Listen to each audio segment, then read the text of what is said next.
ಡೌಗಳು ತಾನೆ ನೀವಿಬ್ರು. ನೋಡ್ರಿ ಏನೇನು ಡೌ ಮಾಡ್ತೀರಾ ನೋಡ್ರಿ. ಗೊತ್ತಾ ನಿಮ್ಮ ಮನೇಲಿ ಡೌ ಮಾಡೋದು ನೀವು?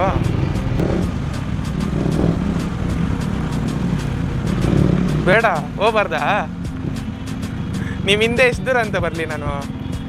ಹಾಂ ಬಾಯ್, ನಾನು ಬರ್ತೀನಿ. ಟಾಟಾ ಮಾಡಿಬಿಡ್ರಿ ಒಂದು ರೌಂಡ್. ಲೇ ಡೌ.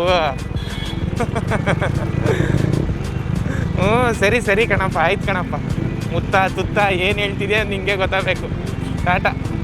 ಮಕ್ಳನ್ನ ನೋಡಿದ್ರೆ ಅದು ಎಲ್ಲಿಂದ ಬರುತ್ತೋ ಗೊತ್ತಿಲ್ಲ, ಒಂದು ಖುಷಿಯ ಒಂದು ನಗು. ಆಮೇಲೆ ಕಮೆಂಟಲ್ಲಿ ಯಾರಾದರೂ ಬಂದು ಒಂದು ದುಡ್ಸ್ಕೊಬಿಡೋದಲ್ಲ ಮಗುನ ಅಂತ. ಇನ್ನೂ ಹುಡುಗಿನೇ ಸಿಕ್ಕಿಲ್ಲ ಎಲ್ಲಿಂದ ಉತ್ಕೊಳ್ಳೋಣ, ಮದುವೆ ಮಾಡ್ಕೋಬೇಕು. ಆಮೇಲೆ 2 ವರ್ಷ ಸ್ವಲ್ಪ ದುಡ್ಡು ಕಾಸು ಸೇರಿಸ್ಬೇಕು. ಓಕೆ. ಹಾಂ, ನಿಮಗೆಲ್ಲ ಏನು ಗೊತ್ತು? ಸುಮ್ಮನೆ ಎತ್ಕೊಂಡು ಆಟ ಆಡೋಕ್ಕಷ್ಟೇ ಗೊತ್ತು. ನಿಮ್ಮ ಹೆಂಡತಿ ಪ್ರೆಗ್ನೆಂಟ್ ಆಗಿರೋ ಟೈಮಲ್ಲಿ 5 ಲಕ್ಷ ಇರಬೇಕು ನಿಮ್ಮ ಕೈಯಲ್ಲಿ. ಹಾಂ, ಆ ಮಗು ಹುಟ್ಟಿದ್ದಾದಮೇಲೆ ಒಂದು 10 ಲಕ್ಷ ಇರಬೇಕು. ಸ್ಕೂಲು ಅದು ಇದು ನೀವೆಲ್ಲೂ ಹೋಗಂಗಿಲ್ಲ. ನಿಮ್ಮ ಹೆಂಡ್ತಿಗೂ ಒಂದು ಸ್ವಲ್ಪ ಕೇರ್ ಕೊಡಬೇಕು, ಲವ್ ಕೊಡಬೇಕು.